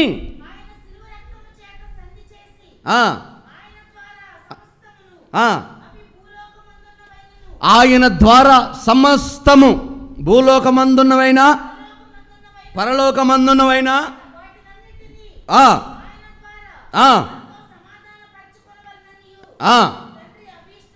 చాలండి. ఆ దేవాతి దేవుని యొక్క ఇష్టం ఏంటంటే యేసయ్య ద్వారానే ఎవడైనా రావాలంతే. నాకు యేసుప్రభు నచ్చదు, ఆయన తక్కువ కులం దేవుడు, ఎక్కువ కులం దేవుడు, ఆయన నిష్ట నియమాలు ఎక్కువ, అసలు ఆయన ఏందే, నేను డైరెక్ట్గా నీ దగ్గరికి వస్తానంటే ఎవడరా నువ్వు పోరా పక్కకు అంటాడు. తండ్రి ఇష్టము యేసుక్రీస్తు ద్వారా రావడం. ఆయన వద్దంటే ఇంక అసలు నువ్వు వద్దంటాడు ఆయన. హలో, పరలోకమందైనా భూమి ఎందైనా, పరలోకమందున్న వాటివైనా భూలోకమందున్న వాటినైనా, పరలోకమందున్నవి ఏంటి? దేవతలు, దేవదూతలు, 24 పెద్దలు, ప్రధానులు, అధికారులు, సమస్తము పరలోకమందున్నవి. అవి కూడా రేపు దేవుడు అంగీకరించాలంటే యేసుక్రీస్తు ద్వారానే రావాలి. భూలోకమందున్నాయి ఈ రకరకాల డినామినేషన్లు, రకరకాల సంఘాలు, రకరకాల భక్తులు, రకరకాల ప్రార్థనలు. ఇప్పుడు ఒక్కొక్క ప్రార్థన చేస్తాడు, అన్నీ జపం చేసి అమ్మ చేసి, అమ్మ మరేమ్మ తల్లి నువ్వు చెప్పమ్మా, మళ్ళీ ఏమెందుకు? నేను ఆయన ద్వారా రప్పించుకుంటాను, ఆయన ద్వారా రావటం నాకు అభీష్టం. ఇష్టం కాదు, అభీష్టం అంటే తెలుగులో కాస్ట్లీ వర్డ్. ఇంకా ఇష్టానికి అంతకంటే ఎక్కువ లేదు. యేసుక్రీస్తు ద్వారా అభీష్టం అయితే మళ్ళీ నువ్వు మరియమ్మని మార్తమని తెచ్చి పెడతావు ఎందుకు? మధ్యలో సంపూర్ణత యేసయ్యలో ఉంది. 9వ వచనం చదవమ్మ, 2వ అధ్యాయం కొలస్సీలకు రాసిన పత్రిక. ఏలయనగా దైవత్వము యొక్క సర్వ పరిపూర్ణత కోటు చప్పట్లు కొట్టు. యేసు రక్తమే జయం. హల్లెలూయా. గట్టిగా చేతులే చెప్పు, హల్లెలూయా. నీవు సంపూర్ణమైన పరిశుద్ధతలోకి రావాలి అంటే దైవత్వం యొక్క సర్వ సంపూర్ణత శరీరమును ధరించుకొని యేసుక్రీస్తుల్లో కనబడుతుందంట. నువ్వు దేవుళ్ళలాగా మారాలంటే తపస్సులు చేయక్కర్లా, యజ్ఞాలు, యాగాలు, నదులు, పుష్కరాలు, స్నానాలు, దానాలు, ఇవన్నీ వద్దు. ఏలయనగా దైవత్వం యొక్క సర్వ సంపూర్ణత యేసయ్యలో ఉంది. ఎవరైతే యేసయ్యను వెంబడిస్తారో, యేసయ్యలాగా మారాలని కోరుకుంటారో, యేసయ్యను పట్టుకుంటారో, యేసయ్యని వెంబడిస్తారో, యేసు వాక్యాన్ని అంగీకరిస్తారో, యేసు మాటలకు లోబడతారో వాళ్ళు సంపూర్ణమైన పరిశుద్ధులగుతారు. అలా కాని వారికి ఆ మెట్టు ఎక్కే అర్హత లేదు, సంపూర్ణులు కాలేరు. ఎంత ఉడకబెట్టిన అన్నం ఉడకలేదనుకో తినడానికి అయిద్దా? ఉంచుకోవడానికి అయిద్దా? ఉడికిన అన్నం తినలేము, పారేసుకోలేము. అట్టయిద్ది మన భక్తి. చేసి చేయని భక్తి, అయ్యి కాని భక్తి. పరలోకం పోలేము, అలాగని నరకం లేయడానికి మనసు అంగీకరించదు. అయ్యో నేను ఇంతకాలం చేసిన భక్తి ఏమైపోద్దని వేదన పడుతుంది. చేసేది కరెక్ట్గా చేయండి, పూర్తిగా చేయండి, సంపూర్ణంగా చేయండి. నా దేవుడు మిమ్మల్ని శ్రేష్టమైన రాజ్యాన్ని సిద్ధపరచుకుంటాడు. హల్లెలూయా. ఆ దైవత్వం, ఆ దేవుని లక్షణాలు, దేవుని గుణాతిశయము, దేవుని యొక్క ఆ సార్వభౌమ అధికారం యేసయ్య శరీరధారికి ఎలా ఉన్నాడో ఆయనలోకి వచ్చేసింది. ఇక నీకు దేవుడు ఎవరో, దేవుడు ఎట్టుంటాడో, దేవుడు చెప్పాడా, ఇవన్నీ నీకు అనవసరం. వాక్యం ఈ మాట రౌండ్ చేసి పెట్టుకోండి. ఏలయనగా దైవత్వం అంతా యేసయ్యలో ఉంది. ఇంక నీకు మిగతా అన్నీ అనవసరం. ఈ ఒక్క మాట ఆధారం చేసుకొని యేసే దేవుడని ఆయన ప్రకారం మారడానికి ఇది మనకు అవకాశం అంతే. ఆమేన్. హల్లెలూయా. ఎందుకంటే మనం దేవుని వాక్యంలో మోషే ఉన్నాడా? మోషే గురించి మనకి ఎంతో తెలుసు. దేవుని చూసినవాడు, ముఖాముఖిగా మాట్లాడినవాడు, భూమి మీద మోసే వంటి సాత్వికుడు లేడు. ఇలాంటి మోసే, దేవుని మాట విని దేవుని మాటకు లోబడి మంచి ప్రవక్తగా ఉన్న మోసే మిద్యాను అరణ్యంలో గొర్రెలు కాస్తున్నప్పుడు ఒక పొదలోకి దేవుడు వచ్చాడు. ఆ పొదలోకి దేవుడు వచ్చి బగ మండుతుంది, ఆకులు కాలిపోతున్న శబ్దం వినబడుతుంది, మంట అధికమవుతుంది. కానీ ఎంతసేపటికి చెట్టు మాడిపోవట్లా. మోసే పరిగెత్తుకుంటూ వెళ్ళాడు. వెంటనే దేవుడు అన్నాడు, మోసే నీ చెప్పులు విడిచిరా, ఇది పరిశుద్ధ స్థలం. ఆ మహిమను, ఆ వెలుగును మోసే చూడలేక చెప్పులు చేత పట్టుకొని చేతితో కళ్ళు మూసుకొని దేవుడితో మాట్లాడుతున్నాడు. ఆయన అంటాడు, ఇది పరిశుద్ధ స్థలము, ఇక్కడ నువ్వు చెప్పులు ఇప్పు అన్నాడు. పరిశుద్ధ స్థలములోనే 6 లక్షల కాల్బలాన్ని నడిపించిన మోసే వంటి సాత్వికుడు, మారు మనసు పొందినవాడు, దీనుడు, విధేయుడు, దేవుడు ఏరి కోరి ఎన్నుకున్న నాయకుడు పరిశుద్ధ స్థలంలోనే నిలబడలేకపోతే మరి అతి పరిశుద్ధ స్థలంలో నిలబడగలడా? అమ్మ, అర్థమవుతుందా? ఉట్టికి ఎగరలేనమ్మా, ఆకాశానికి ఎగురుతున్నదంట. పరిశుద్ధ స్థలంలోనే నిలబడలేనోడు పరలోకానికి ఏమొస్తాడు? దేవుని సన్నిధి అంటే విలువ తెలియనివాడు పరలోకాన్ని గురించి ఎలా తెలుసుకుంటాడు? దేవుని గొప్పతనాన్ని ధ్యానం చేయని, ఆరాధించని వాడు పరలోక రాజ్యాన్ని ఎప్పుడు ధ్యానిస్తాడు? అందుకే భక్తి చాలా యుక్తమైనది. అది మనం తెలుసుకోవాలంటే ఈ జన్మ సరిపోదు. ఊరక మన నోటికొచ్చి మాట్లాడకూడదు. క్రమం ఇది, అంతే. ఉపదేశ క్రమం, దాని నియమం ప్రకారం పోవాల్సిందే. నీ జాలి, నీ కరుణ ప్రపంచకం మీద ఉంటే నీ కిడ్నీ ఒకటమ్మి బాగు చేయి ప్రపంచాన్ని. దేవుడితో ముడిపెట్టమాక. హల్లెలూయా, గట్టి చెప్పండి, హల్లెలూయా. ఇవన్నీ రెఫరెన్సులు చూపించాలంటే టైం అవుద్ది, అందుకని నేను చెప్పుకుంటూ వెళ్తున్నా. పాత నిబంధనలో దేవుని దగ్గరికి వెళ్ళాలంటే ప్రతిరోజు దేవుడి దగ్గరికి వెళ్ళే అవకాశం ఉండదు. ఒకసారి గట్టిగా చప్పట్లు కొట్టండి, గట్టి కొట్టండి, గట్టి కొట్టండి.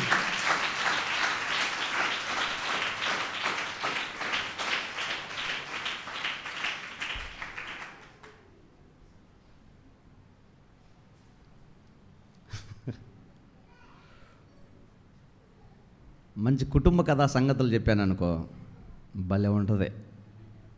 హాయిగా నవ్వుకోవచ్చు, వినొచ్చు. వాడికే దానికి పడుతున్నాయిలే, బాగా దానికి పడాలే అని ఒకరి మీద ఒకరు ఆనందపడవచ్చు. ఆరాధన అంతా ఆశీర్వాదకరంగా జరగవచ్చు. మీరు క్షేమంగా ఇంటికి వెళ్ళొచ్చు. ఉపదేశం చెప్పామనుకో, మీకు అర్థం కాకపోవచ్చు, నిద్ర రావచ్చు. అందుకని చప్పట్లు కొట్టమంటే ఇట్టట కాదు, ఫెట కొట్టుకో. ఒకసారి కొట్టుకోండి, చప్పట్లు కొట్టండి.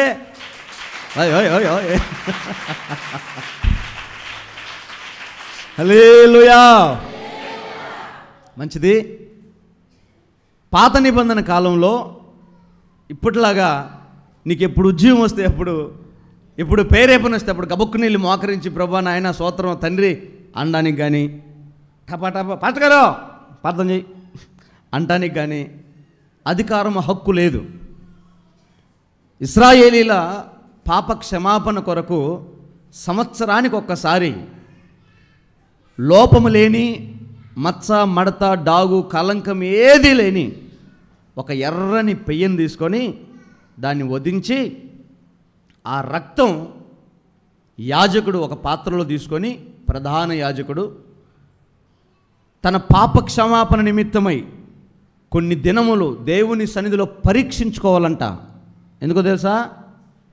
ఏ మాత్రం ఆవరణం బలిపీఠం దగ్గర వధించబడిన ఆ రక్తాన్ని చేతబట్టుకొని పరిశుద్ధ స్థలంలోకి వచ్చి, పరిశుద్ధ స్థలంలో నుంచి ఆ తెర లోపల ఉన్న మందసం దగ్గరికి వచ్చాడా, అక్కడ అడుగు పెట్టాడా, లోపము కానీ, మడత, మచ్చ, డాగు, కలంకము కానీ ఆ యాజకుడు జీవితంలో ఉందంటే దెబ్బకి చచ్చిపోతాడు.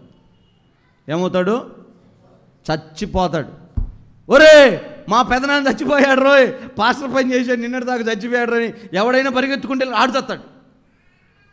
లేదు, అందుకని ఆ యాజకుడు లోపలికి వెళ్తే ఏం జరుగుతుందో తెలియడానికి ఆ యాజకుడికి ఒక నిలువుటంగి, ఇలాగే ఒక నిలువుటంగి వేసి ఆ నిలువుటంగి కింద చిన్న గంటలు కట్టాలి, దానిమ్మ పండు లాంటి గంటలు కట్టాలి. లోపలికి వెళ్ళే యాజకుడు నడుముకి పెద్ద తాడు కట్టాలి, మీటర్ పొడుగు కాదు. ఈ నుంచి ఆ మందిరం ఎంత, అంత పొడుగు తాడు కట్టాలి. ఎందుకు ఆ తాడు?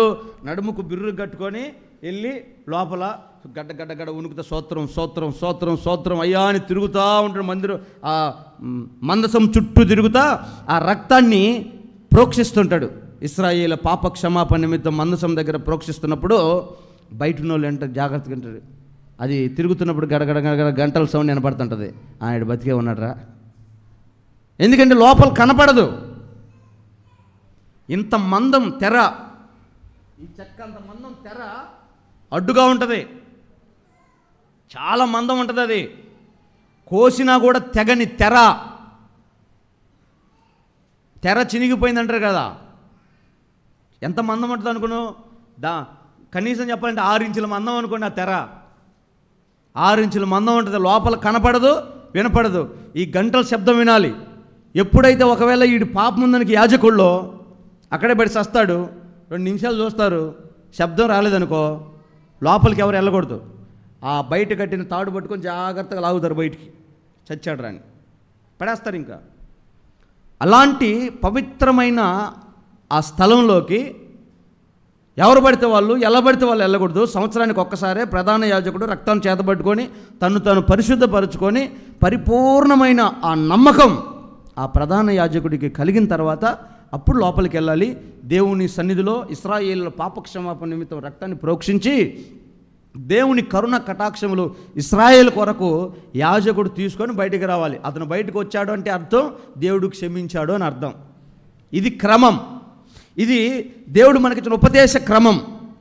అక్కడ మనకి సంఖ్యాకాండము 19వ అధ్యాయము 1 నుంచి 9 వచనాల్లో ఇప్పుడు నేను చెప్పినటువంటి ఈ విషయాలన్నీ అక్కడ రాయబడి ఉంటాయి. ఒకసారి చదువాను.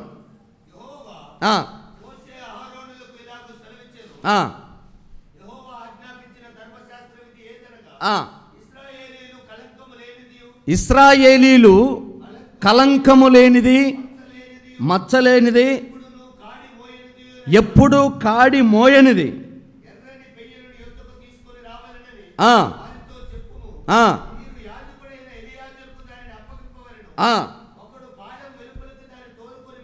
పోయి వధించి తీసి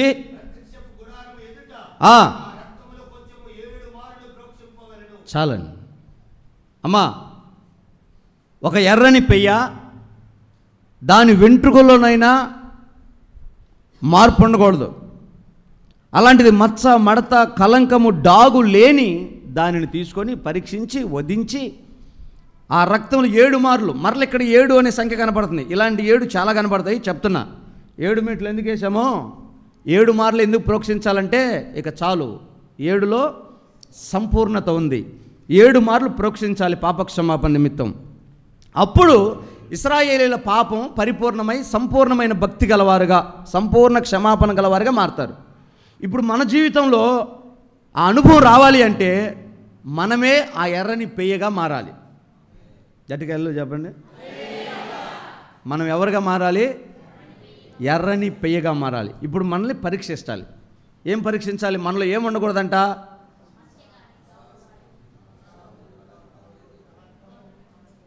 ఏమి? అదే మాట ఎఫెసీ పత్రిక 5:27లో చెప్తాడు. అటువలే క్రీస్తు సంఘమును ప్రేమించి, చదవక్కర్లేదు, మడచ, మచ్చ, డాగు, కలంకం ఏది లేక వాక్యము చేత ఉదక స్నానముతో దాన్ని పవిత్రపరుచుకుంటున్నాడని. సంఘము పెయ్య సేమ్, అంటే మనమే ఆ పెయ్యగా మారాలి. ఇప్పుడు ఆ పెయ్యని పరీక్షించిన తర్వాత వధించి బలిపీఠం మీద కాల్చేయాలంట. అది పూర్తిగా దాని అవయవములు, ఆంత్రములు, దాని పేడ మొత్తం కాలిపోవాలి. కాలిపోయాక ఆ బూడిద పరిశుద్ధమైన పాప పరిహారార్థ బలిగా ఇశ్రాయేలీయులకు కట్టడగా ఉంది. అంటే దాని అర్థం ఏంటంటే ఏ వ్యక్తి అయితే పరిశుద్ధులుగా ఉండడానికి సంఘంలోకి పిలువబడ్డాడో ఆ వ్యక్తి బలిపీఠం మీదకి వచ్చి పూర్తిగా వధించబడాలంట. వధించబడ్డ తర్వాత ఏం మిగలాలి చివరికి? బూడిద. ఇప్పుడు వెనకాల పొయ్యి ఒకటి వెలిగించి ఒక పావురాన్ని దాని మీద పెట్టి తగలబెట్టేస్తాను, బూడిద. ఒక కప్పులో ఒక గిన్నెలో తీసుకుంటా, మళ్ళీ ఒక కోడిని తగలబెట్టి దాన్ని బూడిద చేసి ఇంకొక గిన్నెలో తీసుకుంటా, తర్వాత ఒక దూడని వధించి కాల్చి బూడిద చేసి దాన్ని ఒక గిన్నెలోకి తీసుకుంటా. ఒక పావురము, కోడి, పెయ్య, దూడ, మేక, గొర్రె, 7-8 పదార్థాలు, 7-8 పశువులు, పక్షులు బూడిద చేసి 7 గిన్నెలు ఇక్కడ పెడతా. 7 గిన్నెల్లో ఏముంటుంది? మీలో ఎవరైనా సైంటిస్టులు ఉంటే ఇది పలాని బూడిద అని చెప్పగలుగుతారా? ఇంకా అలాంటి సైంటిస్టులు రాలా. కనీసం కన్నుంటే, ఈ కన్నుంటే, దాని పేడైనున్నా చెప్పగలగడానికి సామర్థ్యం ఉంటుంది. కానీ బూడిదని బట్టి ఇది ఫలానా అని చెప్పే సామర్థ్యం ఇంకా ఏ సైంటిస్ట్కి రాలా, లేదు. నాకు తెలియకుండా ఏమన్నా ఉంటే నాకు చెప్పండి, ఈసారి ఇంకా చెప్పను. హల్లెలూయా. అంటే దాని అర్థం ఏంటంటే ఇది ఏంటి? ఇది పశువా, పక్ష, గొర్రె, మేక, పెయ్య, ఆవ తెలియకూడదు. నల్లదా, ఎర్రదా, పచ్చదా తెలియకూడదు. బలము, బలహీనత తెలియకూడదు. కులము, గోత్రము తెలియకూడదు. నీ అధికారం తెలియకూడదు. నీ మతం తెలియకూడదు. నీ స్వభావం తెలియకూడదు. ఆయన పరిశుద్ధులుగా పిలిచిన పిలుపుకు లోబడి వచ్చిన మనము మన కులగోత్రాలు కానీ, మతాలు కానీ, బలము కానీ, బలహీనతలు కానీ, అధికారాలు కానీ ఇక్కడ కనబడకూడదు. అట్టి అనుభవం ఏ వ్యక్తికి ఉంటుందో ఆ వ్యక్తి పరిపూర్ణ పరిశుద్ధుడవుతాడు.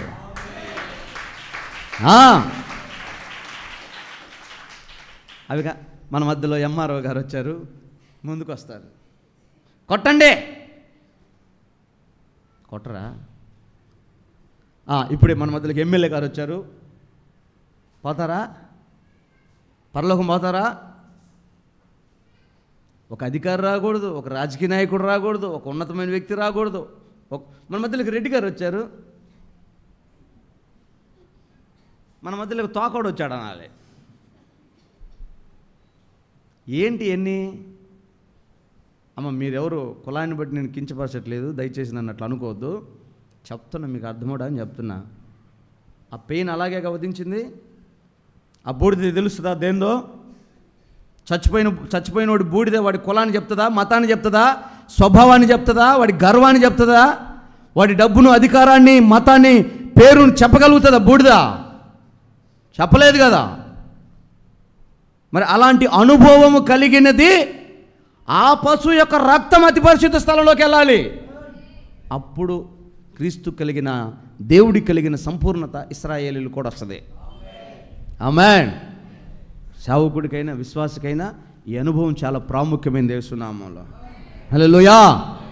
ఇది సంపూర్ణమైన పరిశుద్ధత. ఇప్పటిదాకా చెప్పింది అర్థమైందని నేను అనుకుంటున్నా.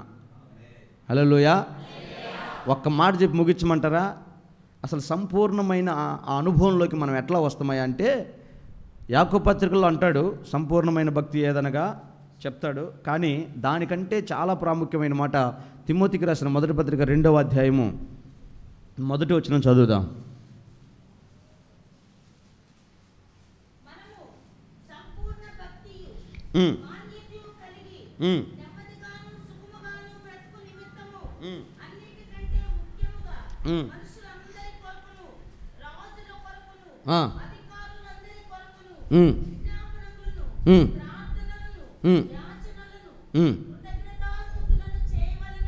చాలండి, హెచ్చరించుతున్నాను.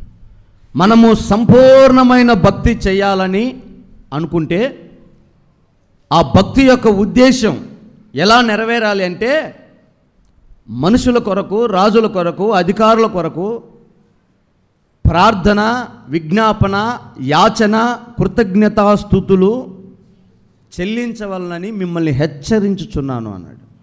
అంటే ఈ 6వ మెట్టు అయిన పరిపూర్ణమైన పరిశుద్ధతలోకి నువ్వు రావాలి అంటే, పరిపూర్ణత అంటే సంపూర్ణత, ఆ సంపూర్ణతలోకి, సంపూర్ణమైన పరిశుద్ధతలోకి నువ్వు రావాలి అంటే విజ్ఞాపన చేసే ఆసక్తి నీకు ఉండాలి. ప్రతి శనివారం రాత్రి ఇక్కడ మేము విజ్ఞాపన చేస్తాం. సంఘ క్షేమం కొరకు, నశించిపోతున్న ఆత్మల కొరకు, సంఘ క్షేమాభివృద్ధి కొరకు, ఈ ప్రాంత ప్రజల రక్షణ కొరకు, దేశ రక్షణ కొరకు చేతులెత్తి, రాజుల కొరకు, నాయకుల కొరకు చేతులెత్తి ప్రార్థన చేస్తాం. విజ్ఞాపన అది సంపూర్ణమైన పరిశుద్ధతను కలుగు చేస్తుంది. ప్రతి శనివారం ఆ అనుభవం నీకుందా? లేదు అంటే నువ్వు అసంపూర్ణం, ఉడికి ఉడకని అన్నంలాగే నువ్వు. చేసి చేయని భక్తి, చాలని భక్తి, దేవునికి ఉపయోగపడని భక్తి. నువ్వు అనుకుంటున్నావు నేను మీటింగ్లు పెడితే సందాలు ఎత్తున్నా కదా, పాస్టర్ దశంభావం ఎత్తున్నా కదా, నేను పెద్ద పెద్ద కానుకలు ఎత్తున్నా కదా, అసలు మనమే కదా అసలు అంతా ఏర్పాటు. దానికి సంబంధించిన ఆశీర్వాదం ఆయన నీకు ఎప్పుడో ఇచ్చేసాడు. ఎవ్వరి రుణము ఉంచుకునే దేవుడు కాదు నేను ప్రకటిస్తున్న యేసు. నువ్వు చేసిన దానికి నిశ్చయముగా ఫలం పొందుతావు, నో డౌట్. మళ్ళీ ఆడికొచ్చాయా, మరి నేను పలానా రోజు మీటింగ్లకి ఇంత చేసా కదా, నన్ను ఎందుకు తీసుకో పరలోకం? తిక్కలైనా నువ్వు ఇచ్చిన దానికే ఇన్ని రోజులు బతికిచ్చా అంటాడు. ఏం చేస్తాం? వాస్తవానికి నీ ఆయుష్కాలం 2023. ఆ రోజు ఇచ్చావు కాబట్టి 24 దాకా వచ్చావు. దానికి నీ సమాధానం ఏంటి? దేవుడు కనికరం ఇంకా ఎందుకు నీ మీద ఉందో ఒకసారి ఆలోచన చేయి. ఎంత ప్రేమ కలిగిన దేవుడు నీతో మాట్లాడుతున్నవాడు. ఆయన ఉద్దేశం నీకు అర్థమవుతే సంపూర్ణమైన పరిశుద్ధతలోకి వస్తావు. యేసునామంలో ఎక్కుతావు, మెట్లు ఎక్కుతావు.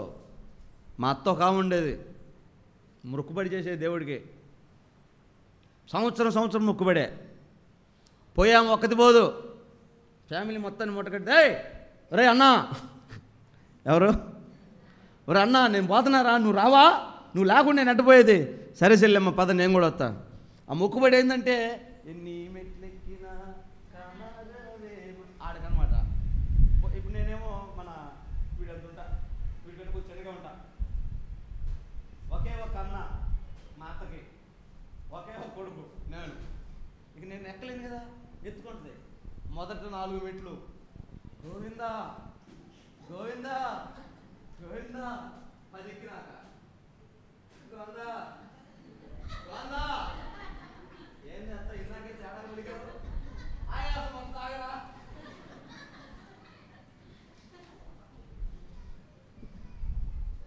మెట్టులో పలుకు మారిపోతుంది.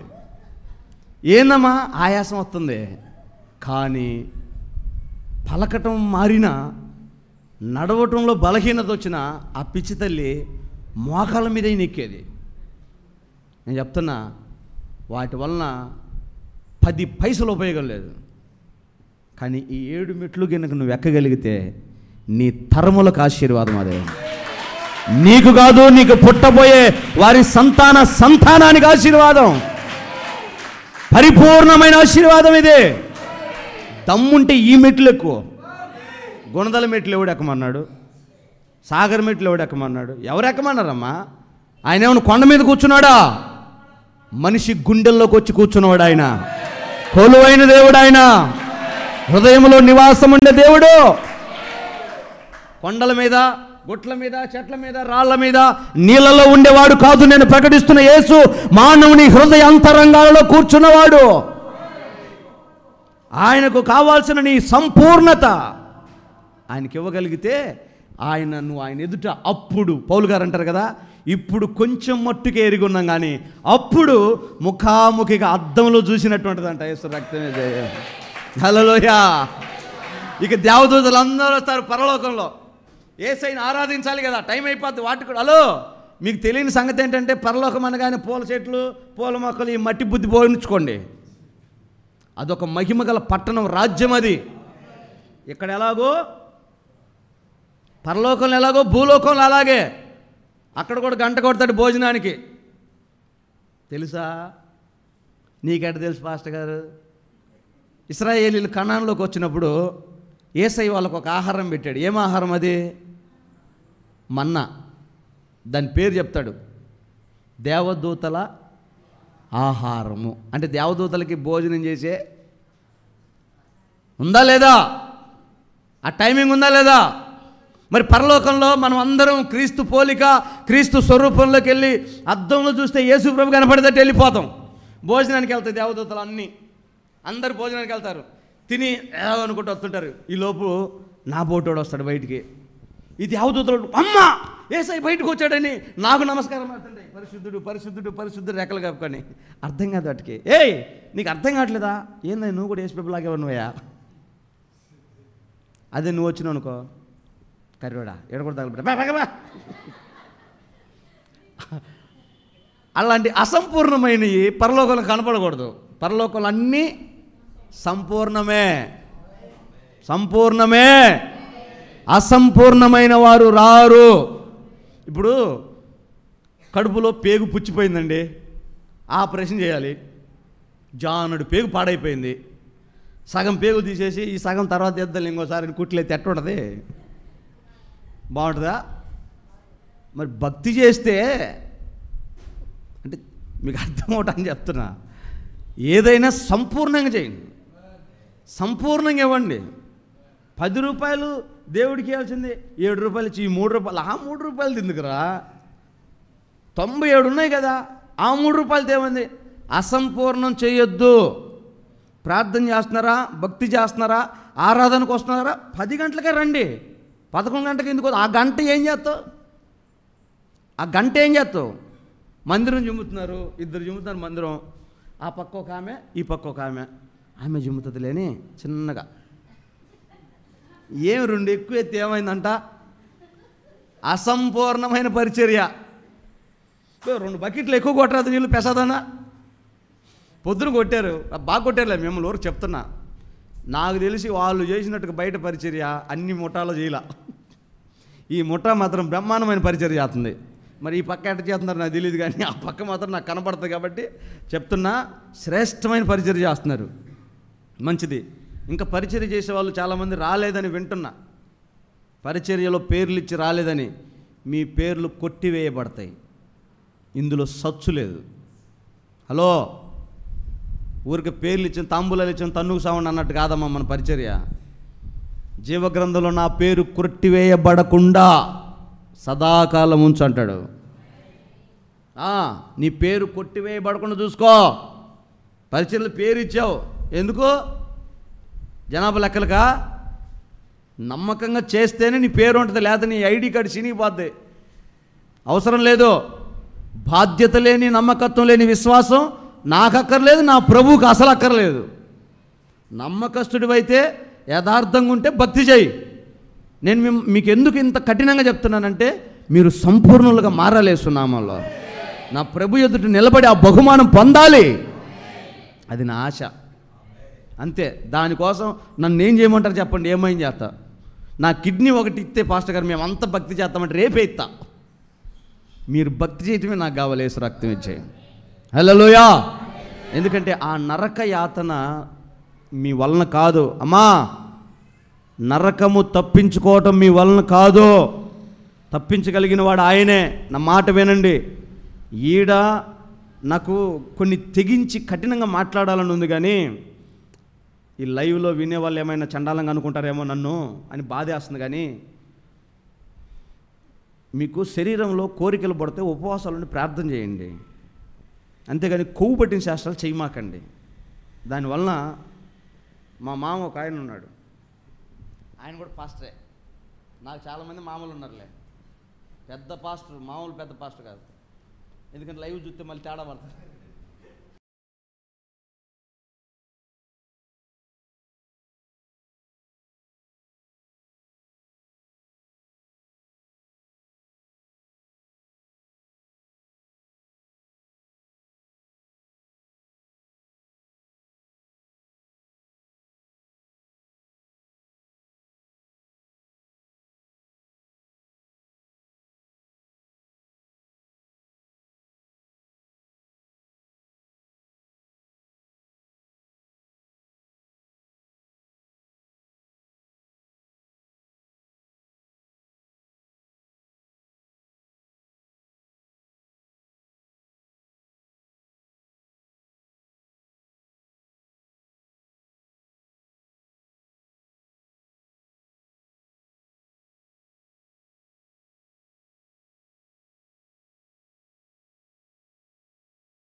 నిన్ను చూసి నిన్ను ఒక ఆమనింది, ఒక అక్క అనింది, ఎందుకన్నా మందిరానికి వచ్చేది, ఏమో మందిరానికి రావట్లేదంటే, నువ్వు గమ్ముకుండమ్మా, చాలామంది చెబుతుంటారు కానీ నాకు, ఏమో మందిరానికి రాలి, ఎందుకన్నయ్యా మీరు చెప్తుంటే చెంపలు వాచిపోయేటట్టుంది, మంచిదేగా, బయటకు వస్తుండే బూతులు మానకపోతుండే, అబద్ధాలు మానకపోతుండే, చేసే పాపం మానకపోతుండే, ఇంకెందుకన్నా మందిరానికి వచ్చేదని నామ.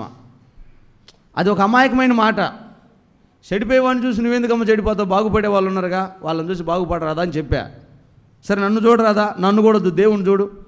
అందుకే ఇట్లాంటి వాళ్ళు ఉంటారని పౌలు గారు విశ్వాసానికి కర్త అయిన యేసు వైపు చూస్తూ, ఎవరి వైపు చూడాలి, ఆయన వైపు చూస్తూ కొనసాగమన్నాడు. ఏమని అడిగితే ఆమె ఆ మాట అనింది. నాకు తర్వాత అర్థమైంది, ఎవరో చర్చికి వచ్చి చెడిపోయిన బతుకు ఆమెకు కనబరిచారు. అందుకే ఆమె అనింది, ఇంకెందుకు నేను మందిరానికి రావడం అనింది. నువ్వు ఆటంకంగా ఉంటే దేవుని రాజ్యానికి వచ్చే వాళ్ళకి నువ్వు 2 తీర్పులు తెచ్చుకుంటావు. కాబట్టి నీ భక్తి సకల జనులకు తేటగా కనబడనిమ్మని దేవుడు పౌలు గారు చెప్తారు. అది అందరికీ ఉపయోగకరంగా ఉండాలి. నిన్ను చూసి అనేకులు రేపబడాలి, భక్తిలో ఉజ్జీవింపబడాలి. నీ ప్రార్థన, నీ ఆసక్తి, నీ వైరాగ్యం, నీ భక్తి, నీ సాధన చూసి నేర్చుకోవాలి. నిర్లక్ష్యంగా చల్లారిపోయి సతికిల పడిపోయి ఏం తిందామా, ఏం సంపాదించుకుందామా, ఏం మూట కట్టుకుందామా అని నీకు భక్తి తెలిసినా, దేవుడు తెలిసినా, వాక్యం తెలిసినా నువ్వు నిర్లక్ష్యంగా కాళ్ళు ముడుచుకొని పండుకొని ఉన్నావు అనుకో, నిన్ను చూసి వాడు చల్లారిపోతాడు, ఆమె చల్లారిపోద్ది. అప్పుడు దానికి లెక్క ఎవరు చెప్పాలి? జాగ్రత్త. ఈ లోకంలో పోగొట్టుకునేది కాదు, ఇక్కడ నువ్వు మాట్లాడే మాటకు, చేసిన క్రియకు, నడిచిన నడకకి, చూసిన చూపుకి, ప్రతి ఉద్దేశానికి లెక్క కట్టే రోజు ఒకటి వస్తుంది. తప్పించుకోలేవు. భయభక్తి కలిగి బతుకో, లేకపోతే చచ్చిపో. ఎంత తొందరగా చచ్చిపోతే అంత మంచిది. నువ్వు భూమి మీద దినములు గడిచే కొద్దీ నీ పాపం పెరిగిపోతూ ఉంటుంది. వడ్డీ పెరిగినట్టే మొత్తం ఎక్కిస్తాడు దేవుడు. జాగ్రత్త. పశ్చాత్తాపడు. నల్లగొట్టుకొని శరీరాన్ని గోడకేసి బాదుకొని తలకాయ తీసుకెళ్ళి దరిద్రం వదిలిద్ది. పాపం విషయంలో మాత్రం నువ్వు వైరాగ్యంగా బతకపోతే ఈ భూమి మీద జాగ్రత్త. నీవు, నీ కుటుంబము, నీ ఆధ్యాత్మిక సహోదరుల బృందం ఆ మార్గం తప్పిపోతారు. దేనికి లెక్క చెప్పాల్సి వస్తుంది. కాబట్టి ఒక వైరాగ్యంతో కూడిన భక్తి చేయడానికి ఇష్టపడండి. అట్లా లోక సంబంధమైన వాటిని పోరాడడానికే ఎంతో ప్రయాసపడతారు, ఎంతో ఎత్తు ఎక్కాలని ఆశపడతారు. మరి దైవత్వాన్ని సంపాదించుకోవాలంటే మనం ఎంత ప్రయాసపడాలి? ఊరికే మారు మనసు పొందావా, పొందా, బాప్తిజం పొందావా, పొందా, 40 ఏళ్ళు అయింది, ఆత్మ పొందావా, పొందానని అనుకుంటాను, 4 దొక్కుతున్నా, ఆరాధన చేయి, మళ్ళీ 2 దొక్కుతా. ప్రత్యేక జీవితం, అబ్బా నేను వేసిన ముడి ఎవరిని వేస్తారా, నేను కట్టిన తెల్లసీర ఎవరిని కడతారా? దైవిక స్వస్థత ప్రార్థన చేసుకోవటం ఆలస్యం అన్నయ్య. కడుపు నొప్పి పోద్ది, తలనొప్పి పోద్ది, జ్వరం పోద్ది, అన్నీ పోతాయి, దయాలు కూడా పోతున్నాయి. దైవిక స్వస్థత తర్వాత పరిశుద్ధత. అసలు నా పోటీ పరిశుద్ధుడు మా పల్లెలో ఉన్నాడా, మా ఊళ్ళో ఉన్నాడా? మా నోరు తెరిస్తే అసలు అమ్మగారు ఇంకా ఈడ బాగానే ఉంటుంది. పాట ఎత్తితే అతి పరిశుద్ధుడా, ఇంటికి వెళ్ళి నాకు బూతులు ఎత్తితే ఎన్ని మెట్లు ఎక్కుతావు, అన్ని మెట్లు ఎక్కినావు. ఇంకా రేపొద్దున దేహమే మచ్చును కూడా ఎక్కేస్తావు. ఇంకా నీకు ఖాళీగా ఉంది, ఎక్కి కూర్చో తల్లి. నేను పేపర్ ఇచ్చా, టిక్కులు పెట్టండి అమ్మా అని, మొత్తం టిక్కులు పెట్టి వచ్చింది ఒక ఆమె నాకు. అన్న చూసుకో, ఒక్కటైన టిక్కు పెట్టలేదేమో చూసుకొని ఇచ్చింది పేపరు. నాకు మైండ్ పోయింది. అంటే ఏమని చెప్పానులే కానీ ఇంక నా గురించి నేను చెప్పుకోవడం బాగోదు. నా పిల్లలే నా కడుపు దించుకుంటే కాళ్ళ మీద పడుతుందని ఎవరికైనా చూపించినా చెడ్డ పేరు. భక్తి పరిపూర్ణతలోకి రావాలి అని దేవుడు ఎందుకు కోరుకుంటాడంటే, అసంపూర్ణులు దేవుని రాజ్యాన్ని చూడలేరు. హృదయ శుద్ధి గలవారు ధన్యులు, వారే. అది పైకి ఒకటి లోపల ఒకటి, పైన వేషం వేరు లోపల వేషం వేరు, పైన మాటలు వేరు లోపల మాటలు వేరు, పైకి నటన వేరు లోపల నటన వేరు. ఇవన్నీ ఈ నాటకాలు వద్దు. ఎందుకంటే రేపు మనం ఉండబోయే రాజ్యంలో నటనలు నరహత్యలు లేని శాశ్వత రాజ్యము. అక్కడ లేవు, వ్యర్థమైన లేవు. నటనలు లేవు. అంత యథార్థుల రాజ్యం అది, చిత్తశుద్ధి గల వారి రాజ్యం అది, నీతిమంతుల రాజ్యం అది, పరిశుద్ధులు ఉండే రాజ్యం అది. ఆ రాజ్యాన్ని నువ్వు సిద్ధపడుతున్నావు. నువ్వు పరిశుద్ధమైన బ్రతుకు బ్రతకాలనుకుంటే యేసయ్య అంటాడు. ఒకరోజు ఒక కుష్ఠరోగం కలిగినవాడు యేసయ్య వెళ్తా ఉంటే, నేను ఒక్క మాట చెప్పి ముగిస్తా. ఆ దారిలో వెళ్తా ఉంటే, అయ్యా యేసయ్యా వాడిని కేక యేసయ్యని ఆపేసింది. అందరు నిలబడి వెనక్కి, ఏంద్ర వీడు ఇంతలా నడిచాడు. చూస్తేనేమో వేళ్ళన్ని కొరుకుపోయి, ముక్కుపోయి, మూతిపోయి, నీరు గారితో వాసన కొడుతున్నాడు. ఎవరు ముట్టుకోవట్లేదు, ఎవరు దగ్గర రావట్లేదు. యేసయ్య దగ్గరికి వెళ్ళి నిలబడ్డాడు. మరి ఆ కుష్ఠవేదుడు గమనించాడు, అయ్యా నన్ను బాగు చేయవా, నా కుష్ఠరోగం తీసేయవా, నన్ను శుద్ధి చేయవా, నా బ్రతుకు మార్చవా అంటే యేసయ్య అంటాడు, నాకిష్టమే, నువ్వు శుద్ధుడు కమ్ము. దేవునికి మహిమ కలుగును గాక. నన్ను ఎవ్వరు ముట్టుకోవట్లేదు, నన్ను ఎవ్వరు తాకట్లేదు. కన్నోళ్ళు ఉన్నారు, కట్టుకున్న వాళ్ళు ఉన్నారు, కడుపును పుట్టిన వాళ్ళు ఉన్నారు, కానీ ముట్టుకోవట్లేదు, పట్టుకోవట్లేదు. నన్ను శుద్ధి చేయవా అంటే నాకిష్టమే, శుద్ధుడివి కమ్ము అని తన హృదయాన్ని కౌగులించుకున్నాడంట యేసయ్య వాణ్ణి. దేవునికి మహిమ కలుగును గాక. ఈరోజు ఒకవేళ ఈ ఆరాధనలో నీవు పరిపూర్ణమైన పరిశుద్ధతలోకి రావాలని, సంపూర్ణతలోకి మారాలని, యేసయ్యా నన్ను సంపూర్ణ పరిశుద్ధుడిగా, పరిశుద్ధురాలిగా మార్చయ్యా అని నువ్వు అడిగితే అక్కడి నుంచి వచ్చే సమాధానం ఏంటో తెలుసా? నాకిష్టమే, నువ్వు పరిశుద్ధతలోకి రా.